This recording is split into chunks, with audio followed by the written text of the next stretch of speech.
พื้นที่ร่วมขับเคลื่อนกิจกรรมทั้งภาครัฐและเอกชนดำเนินนโยบายขับเคลื่อนซอฟต์พาวเวอร์ส่งเสริมการท่องเที่ยวในมิติทางศาสนาและวัฒนธรรมโดยจัดกิจกรรมตามรอยเส้นทางธรรมแห่งศรัทธาภายใต้หัวข้อเส้นทางความเชื่อความศรัทธา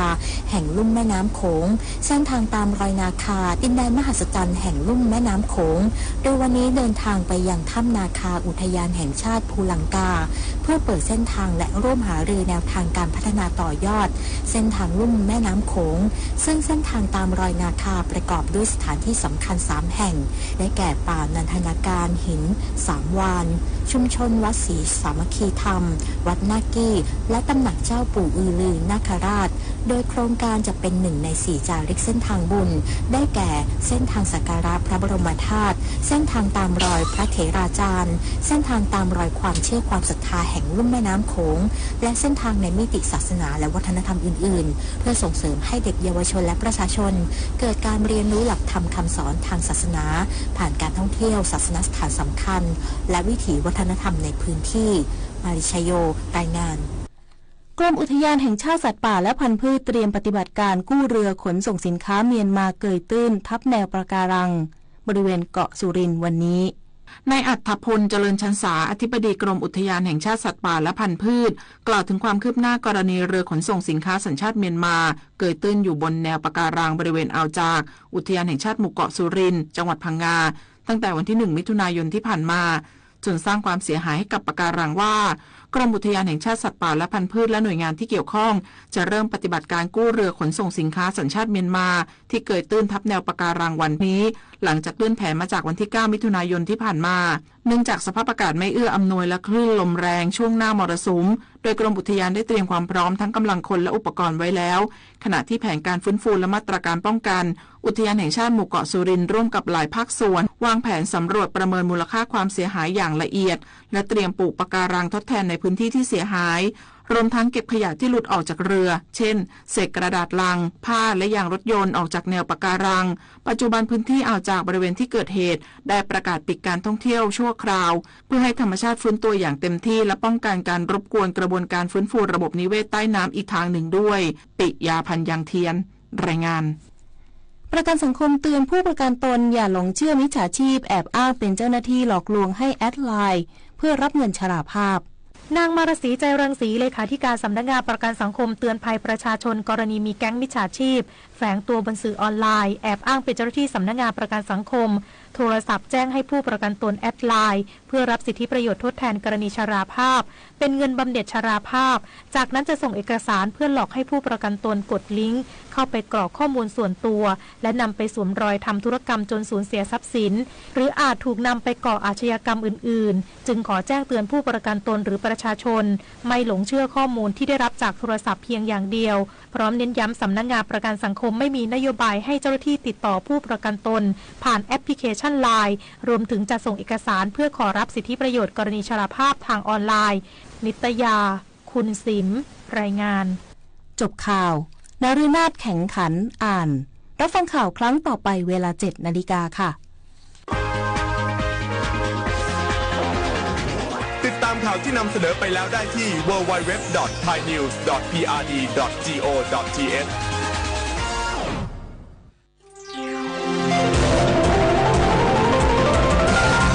วิทยุแห่งประเทศไทยให้ความรู้กู้ความสุข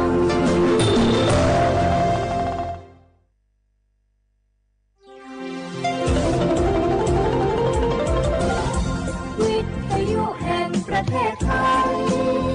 ให้ความรู้กู้ความสุข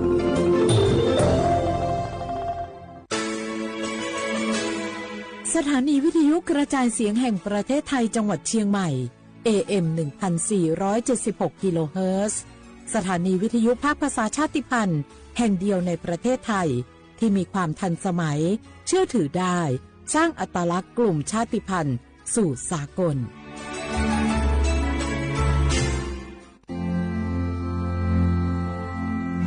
รากฐานสังคมไทยตั้งแต่อดีตจนถึงปัจจุบันเคารพเทิดทูนสถาบันพระมหากษัตริย์เป็นศูนย์รวมจิตใจที่เหนียวแน่นของคนไทย ในเวลาที่เกิดวิกฤตทางการเมืองพระบารมีของพระเจ้าอยู่หัวก็ทำให้เกิดความสงบและช่วงที่เกิดวิกฤตเศรษฐกิจปรัชญาเศรษฐกิจพอเพียงของพระเจ้าอยู่หัวรัชกาลที่ 9 พระราชทานให้กับคนไทยก็ทำให้ผู้ที่น้อมนำมาปฏิบัติมีภูมิคุ้มกันและไม่เกิดความเสียหายพระปฐมบรมราชโองการของพระเจ้าอยู่หัวรัชกาลที่ 10เราจะสืบสานรักษาและต่อยอดและครองแผ่นดินโดยธรรมเพื่อประโยชน์สุขแห่งอาณาราษฎรตลอดไปพระมหากษัตริย์ไทยทุกพระองค์ทรงห่วงใยราชเสมอสถาบันพระมหากษัตริย์ไทยศูนย์รวมใจไทยทั้งชาติ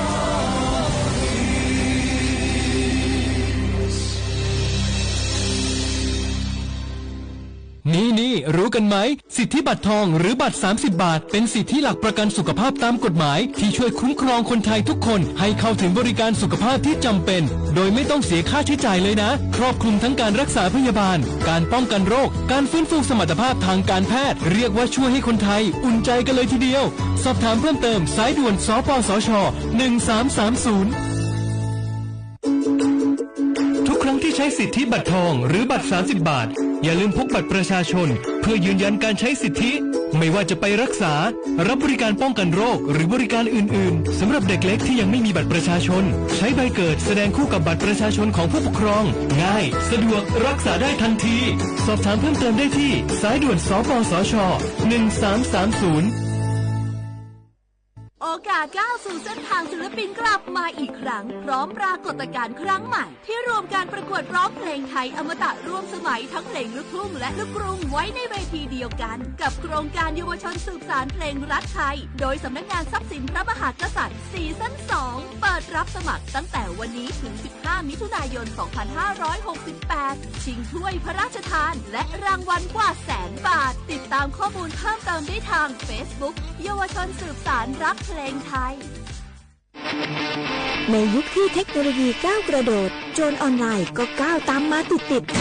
สื่อออนไลน์เปรียบเสมือนแหล่งข้อมูลชั้นดีของโจรออนไลน์เราควรใช้สื่อออนไลน์ด้วยความระมัดระวังและป้องกันตัวเองจากโจรออนไลน์ด้วยคาถา3อย่า 1. อย่าโหลดแอปจากแหล่งอื่นๆที่ไม่ใช่ App Store หรือ Play Store 2. อย่าแอดไลน์คนที่ไม่รู้จักหรืออ้างเป็นเจ้าหน้าที่หรือหน่วยงานต่างๆไม่ว่าจะเป็นจากรัฐหรือเอกชนและ 3. อย่าสแกนใบหน้าหรือให้ข้อมูลส่วนตัวในแอปที่ไม่รู้จักเด็ดขาดที่สำคัญควรท่องให้ขึ้นใจว่าธนาคารจะไม่แนบลิงก์ทุกประเภทผ่าน SMS และอีเมลรวมทั้งไม่ส่งลิงก์ขอข้อมูลสำคัญผ่านช่องทางโซเชียลมีเดียยกเว้นกรณีลูกค้าร้องขอด้วยตัวเองเท่านั้นด้วยความปรารถนาดีจากสำนักงานประชาสัมพันธ์ที่ 3 กรมประชาสัมพันธ์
说话不来画画，你呢？丑摸花你芥末啊，我李叔我都知的话不了，我李叔我ปากกาโกโง่ปัญญาทาจิ้มหมายงาสถานีวิทยุกระจายเสียงแห่งประเทศไทยจังหวัดเชียงใหม่ยืมมือฉะยีระบบด้วยความถี่โง่ปัญญางา AM ที่ตัวลีเฮียสืบโชว์ขึ้นกว่าโดยจะวิทยุอะไรบางงานเฉพาะงานท่าวัวฟิบัวคือไลฟ์สุทิลีจ่องายืดชื่อเพลงโง่ปัญญาสวทเชียงใหม่งา AM 1476กิโลเฮิรตซ์เลยไลฟ์สุดจังงาในแนวที่คว้าที่มลที่คว้างาที่มลก็คือหนีโมชนะที่คว้าหนีสามโมงที่นี่มาคือหนีคว้าดงงาที่เป็นยาวเชื่อว่าถ้าฟิบูวงามาหมอมันยังไงจุดแพงนี่ซานี่มาโกอาจิเวโซปาระคือไงนี่เก่งมาฟิบูกันยังสุดยอดละคือรายการริสุงจอมาคือที่ลิสเจงที่เป็นอย่างว่าเชื่อว่าไงปีว่ารายการลิสุงมันยังคือสิงยุดดูอิสเลยสิจ้าคือที่เลยประชาสัมพันธ์เยี่ยมมาที่เลยประกาศเยี่ยมมางที่เลยมันเชื่อว่าปีว่ามาลิสิประชาสัมพันธ์เชื่อลิสิประกาศยิ่งเชื่อมันยังคือแบบฝรั่งคือด่างจ้าเลยมาตัวนี้ยังคือแบบเปิดหน้างประกาศหน้างงาประชาสัมพันธ์หน้าไม่ใช่คือว่าคดีเลยประกาศอย่างงาแต่มาคือรายการลิซุงมาช่วยงา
เชื่อว่าเวลาว่านี่แหละโฉมโมควานีเจนโมงลิสุงูโดจุดหัวจบไปแล้วลิสุงูประกาศกงบัญญาธาเจนหมายสถานีวิทยุกระจายเสียงแห่งประเทศไทยจังหวัดเชียงใหม่ว่าดวิทยุว่าโดยจะมางบัญญายี่ระบบยา AM ยี่ความถี่งบัญญาติดตัวลิฮาชิจือถูกขึ้นกว่าดูจ้าที่ทาวระบบไลฟ์สดไงฟิสิบัวคือโดยจากยี่ช ชื่อเพจว่าคือสวทเชียงใหม่ AM 1476กิโลเฮิรตซ์ที่โมลงมันยังหนีโมควานีซาโมเนี่ยเป็นชมโมควานีเจโมที่นี่มันหนีขวาด้วยไงน่ะที่นี่ควานีน่ะเนี่ยจะต้องงงอ่ะนี่แม่ที่นี่งอเป็นยาเอาลิสูอาบาวเป็นยาเหอว่าหาเสเชนี่นี่มีที่นี่บ่เหอลูนี่一口你都你只外口啊我历史啊把一现一把头啊我和帕拉嘎啊这边我太啊帮我们家抽哈吃啥呢นี่มีที่นี่ไม่ใช่หนังวันยังไงวันศุกร์ที่13ไงเดือนมิถุนายนไงพศก็คือ2568ที่คงมางงานที่นี่คือนี่เนี่ยคือไงเอาว่าเชื่อว่าทำมาปีใหม่แต่แจ้งเตือนอีสังหามุสยาสำนักงานกรมอุตุนิยมวิทยาที่มีระบบกุญยิโซแต่อยู่ที่แจ้งเตือนพลังงานยาบ่คือสตินี้สื่อนี้สื่อสารนี้สื่อลีจะบ้างเอาพันธุ์แล้วเป็นอย่างคือมีฮิโรฮามหาเลียมหาขึ้นยังจะความเลียไปถึงที่เบิกมันยาวว่าเขาที่เอาว่าจอบาจะสู้กว่าว่าที่อาจจะรู้ประเทศจะสู้เป็นอย่างคืออัตยาลามาลาวายอัตยาฝาลาบุรุษปีความมือหาคือพันเลี้ยงของมันอย่างคือนอลุชมีควายยังไงว่าจอบาเขาเนี่ยจะสัสซื้อยาลามางอเห็นป่ะอาจจะเจอมาเกลียน่าที่ยังว่ามีชาวก่อยอย่ามาที่ดีจัวไปถึงไงอาจจะไปเหรอมาขยาอาจจะยาฝาล่างว่าจะสักจะมาไปเหรอหัวแถจอดเหรอแถจอดทั้งแถจอดละที่นี่คือเอาโลยูซูโลชิซุงก็ไม่ใช่คือมาสามหาลิจะไม่ใช่คือมาขยาแต่ลามาลาวเยงมหาลิจะไม่คือโลชิมุสเลคือมาขะจังกูจุเรื่องจะเกิดตัวไปคือจังกูหยาเชียที่นี่คือเอาโลมาคือไงที่ก้าวไม่ใช่ว่าโลยิ่งคว้าสมาคือแต่ความมาปลุกตัวไปคือนิสัยคมมาคือไงว่ายี่ดอกยามาคือปากุลิเป็นยาเหมือนเขาเรียกว่าแต่ชิมิสเบจ้าวิบิชไปคือโนอีเดียมังอจากว่าที่ยาวไปไปไงจากกุลไปว่าแต่คุยไปคือโนอีเดียสวยยังมาคืองอไปหลุดพูยังมาเกลียนเกลียชิงไงถ้าแม่ชิมิกุลาทายาถนนจากกุท่าโดยสกิลเขายังจ่อเจ้าให้อยู่จังมาไงหลุดมาคือยังหนีสัตว์งอกาสุดที่จากกุลงอพูยังมาคือขึ้นมีชิงไงชิพูดไปคือเมื่อเขาเรียกไปคือ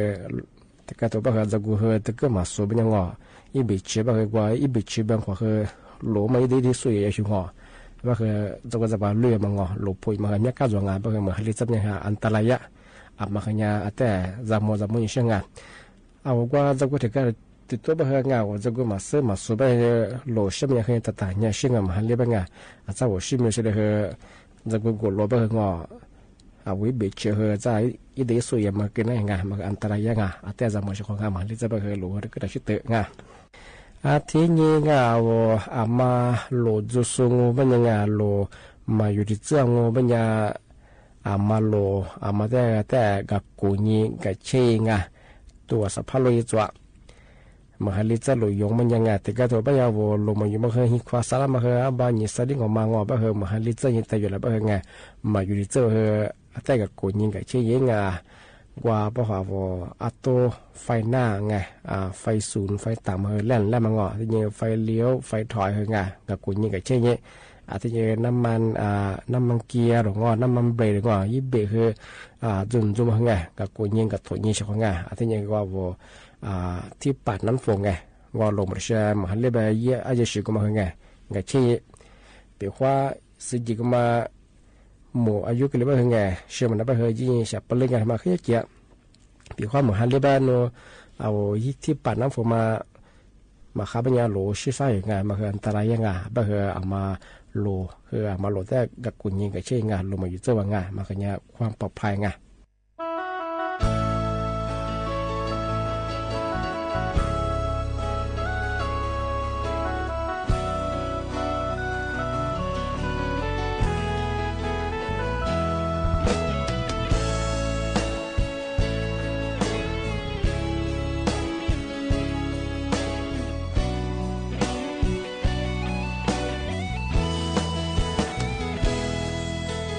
Alcani no mabe Wanu ni te nozela Nuni makukwa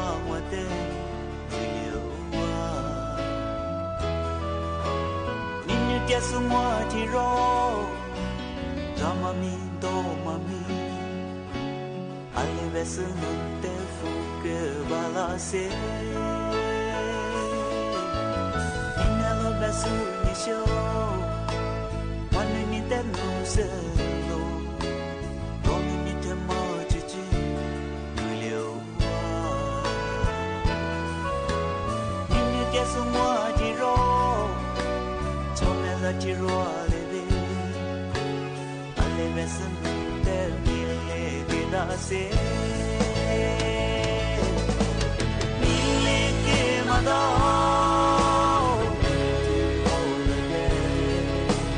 Mille ke mada Tiro lage Mille ke mada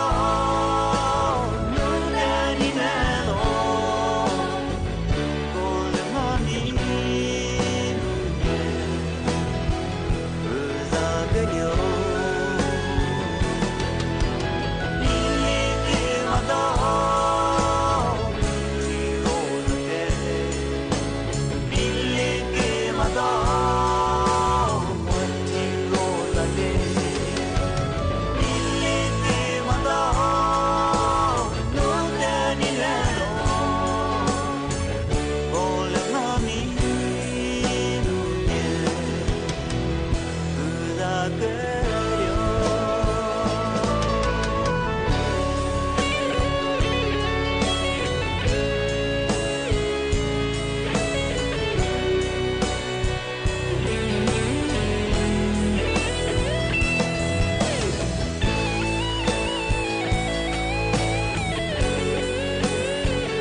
Topaz at wrong a me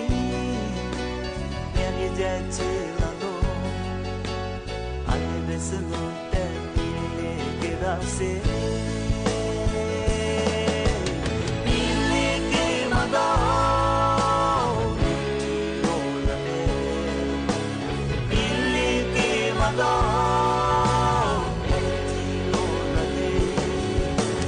Mille ke mada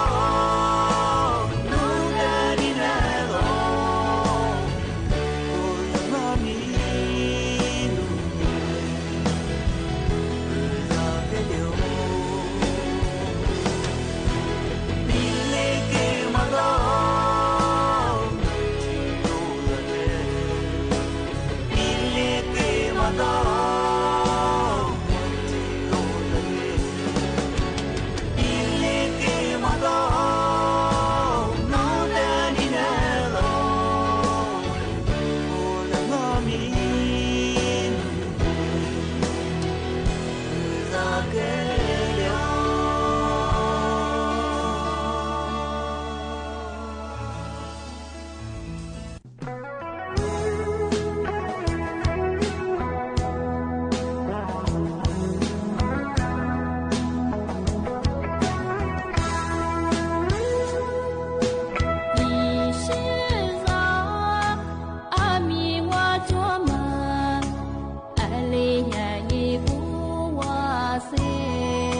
小伙伴，我很难了啊，佩服度体质比马个别凶哎，佩服度他妈你阿里边你佩服别小伙伴，俺们啥门闹做别人门闹别人嘛怕死，小伙伴嘛怕死的嘛我别人俺们也组装一几年哎门闹因为别人门闹他妈你嘛怕死。这个脚，俺妈和听我妈怕死的妈怕白，妈拿怕白呢，吃了别么呢没足劲哎，阿另个脚，呢面脚带脚，老出呢妈怕死的妈别呢妈脚呢怎么没到哎，干嘛怕死的妈和呢别的干小伙吧，啊我他妈那边呢，啊我得到呢，一对字么呢，啊许这边呢，嘛哈我头啊叫我动哎，啊这边一对字别对了，其实哎，啊这么边呢一字别啷边呢一对了别我和我，啊这边呢一出和呢吧，就和黄边呢喝。就我们也发这么做，而且每年一丢子不让人面，但是体质嘛，我每年一丢子嘛个丢，一丢子嘛个丢嘛，我每年个提我丢，啊提嘛我每年我，哎呀嘛做我每年嘛拿回丢嘛那，个人哎呀抓回人吧，啊我来出最少跑嘛做没得嘛过年也没丢，啊什么一丢子嘛个，哎我来出白子嘛和那点个小伙伴，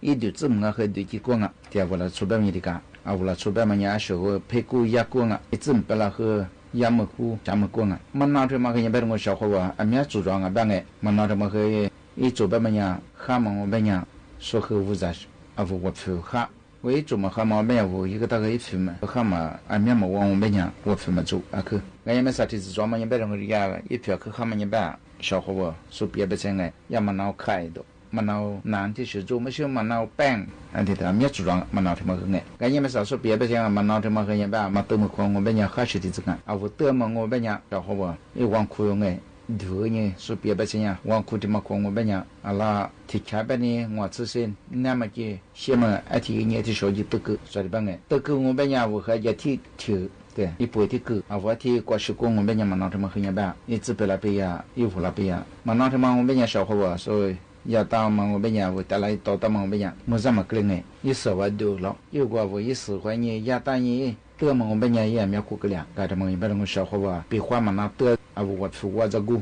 嘛那他妈一般我们生意吧干的我把这个你贵那贵小伙吧嘛那的什么年吧啊啦1 kilo 的吧你是这个半年的什么年啊啦吃吧吃别啦手装啊我的下嘛吧嘛那个的什么年吧干这个吧了大家那一个实行吧对，这边啊，这个嘛，如果我别人吃吧，别和暂时不来无着我，要别人小伙吧，阿妈生意上嘛，闹这个地方我别人哎，1-2年啊，这亚嘛，这来没做啊，突然也和他啊，说是怕嘛，没意思的，啊，换了你，阿里的做例子嘛的，别么哎，该他们一般小伙吧，我和拿来比别个么哎，小伙吧，该他们的小我别人我拿来配辅助拉点嘛，拉出别么拉点，拉出别的子嘛嘛就这么个小伙吧。20和10年，20和1年啊，哈拉这最少怕什么？拉点嘛是拉点，俺们啥呀？这都别在湖南么哎，也该说沙滩说啊，那他们地方哎，是要โรงพยาบาลกับเชิงจังหวัดสุรินทร์บ้างไงอาตมาว่าโมนเดสู้ปีฟลาเบสยังไงชาวเขาว่าอย่าจังหวัดสุรินทร์บ้านมันยังมีกะจี้ถ้าจะมีกะจี้ก็มันจะมีกะจี้ว่าดังก็การ说过来哎，那出哪来？下海来嘛哎，你至少吃我吃着办哎，啊说要龙盘办就嘛，俺这边就嘛跟人办配服啊，说了这边嘛年生啊，办嘛小伙不，这嘎都不呀，那次体自装嘛，也是我们派司机那次，俺这嘛我们呀，我呀ปรับชมพูทวียาเลือดงามอันที่เป็นต่างยาสตรีหลังคลอดยาบำรุงน้ำนมจากเมือง我们要过的你人的事啊，俺们是年准吧，อันที่都在那费用啊，而且但是个那次体自装嘛，我们呀肉腾龙蛋。อาทิตย์แบบที่จะร้องอาทิตย์มองแบบนี้กูอยากลูฟูดูแลไก่ดาวลูฟูแบบนี้ที่กูชอบเขาว่าขึ้นยังจะอยากจะมาสุริงแบบนี้อาทิตย์ว่าจุดนี้อยู่ว่าเขาอย่างแบบนั่นสิอยากรถถนนแดงแบบมาแต่ละนี้อย่างฟูพักกูแบบนี้ส่วนนั่นสิอาทิตย์ที่จะมาแต่ละนี้ก็ดูอยากจะมาเขาอย่างแบบที่เบบมองแบบนี้อยากจะจะกูส่งแบบนี้หน้าดำคือแบบนี้สิ่งนี้อยากนั่งเช่นตู้เตี้ยตู้เย็นอาทิตย์มองคือตรงไอ้สิ่งนี้เข้าเย็นเหนืออาจจะมาคือมั่วมาคือแบบละที่ไม่เชื่อที่เหตุที่ว่ามายี่จ้าดูส่วนยังไงเปลี่ยนไปเช่นโดยยาเมื่อกี้ถ้าจะเมื่อกี้มากัมพูชาเมื่อกี้ว่าคือจั่วคือยอง所以办个那次体质嘛我们家说配合嘛们家别点个一都主要是怕得啊怕苦我们家改良啊个好了个和我ที่看我们家我怕人家做么做嘛送个个一米我们家呀รถถนนแดงอะไรบ้างยาหัวยาอยู่ที่กำมาสุนัขสัตว์ที่จะมาแต่ละเนี่ยว่าฟูคูมันบางไงไม่ได้เดียตัวขึ้นมาสุดแล้วไงแต่ละกายก็อามีว่าชาขลุ่มกันบางไงก็จะมาเป็นเนี่ยเพื่อว่าถ้าจะมองเห็นเนี่ยแบบละเดียจะเป็นเนี่ยเนี่ยจะมาเป็นเนี่ยก็มองแล้วละที่ว่าแบบมันจะมันเนี่ย另外很吧，在这个说出没出店内面都没地里哎，属于发了跑，我做天嘛4天呢，俺也说没3年，比马个天呢4了跑，俺说一代1年我们也挺旺啊，还挺好啊，办哎，俺他妈很吧，小伙伴佩服那爹这个的时候拿来比干嘛？小伙伴他妈的时候拿来，俺我了出百么样哎，2年我付啊，2年1我咋多百么样？拿来比个你10百么哎，他们很白的干，他也没吃这个。小伙伴没吃这么我们家我就从年女天家我们家嘛4哎，嘛4嘛不都专门家我家一他妈才一代一女啦，一代一对老主人我咋我还没长哎，俺们上我们家我挺没有小伙伴，俺里100年么我100，没吃我们家嘛3年长，一小百年嘛他们都在那个，俺们他妈都在那么家里100年我都在那边的干，啊我是指是很棒哎，但là你都我们有了我们家我咋办，我咋了500付我了哎，没吃和这么和这个小伙伴了出咋都，对我们家在给我们家也不有抓手抓，那次皮手抓，维他命抓手抓哎，啊这个做半年没吃这么和100年子抓，棒哎，这怎么我们家啊几次没吃这么和100啊我一对子一次被啦20多啦变哎。20种，早都没吃都哎，是也你把那只没吃后，俺面子装，啊我拉出都在那么哎，但别人小伙伴没吃这么都在么，我别人还是的整啊，个小伙伴们是也可能个谁啥嘛提来去买，说和把这装嘛等什么哎，说和送生米啊，对别人俺也该是过啦，俺面可做不了，把这出来比毛白毛，以后可能他妈来打掉我别人个，说和一什么收影响别人，拉出俺面我装别人。说乌鲁马人啊，马为提来起码正业别在弗朗哎，还是的这个最少把装备人小伙伴，我那把你自己和我分量没吃也和不想我付光，他们人嘛一么空没人去装，我付我都还是的这个。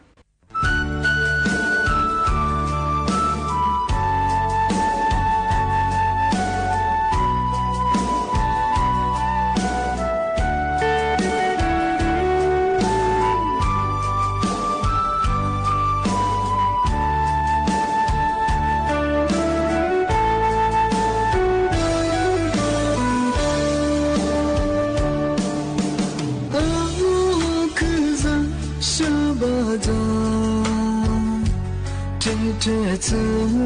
努力我们买单，别的梦给你别顾不到，可路线路的河，是这的路我去走，是那步苦啊。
这次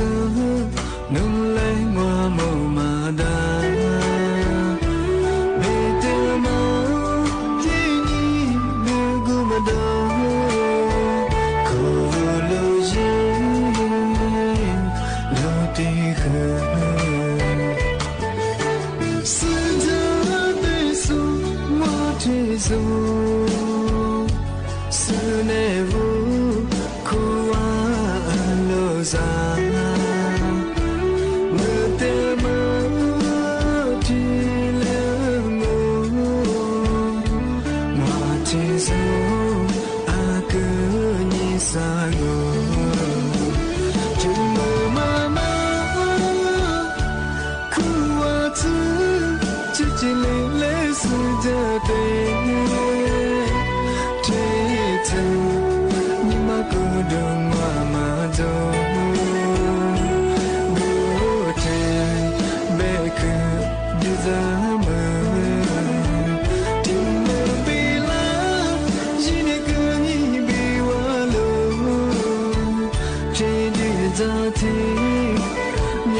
我谢谢你生你我是我啥妻子过一多少来过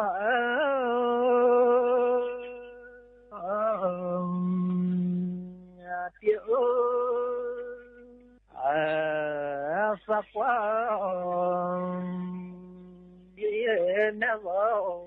来句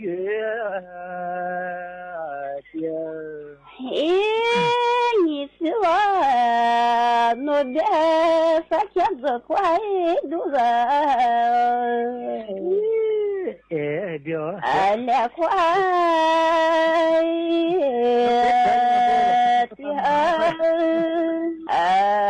也快多少来个爹哦，谢谢你呢，你我和子花来个，你子花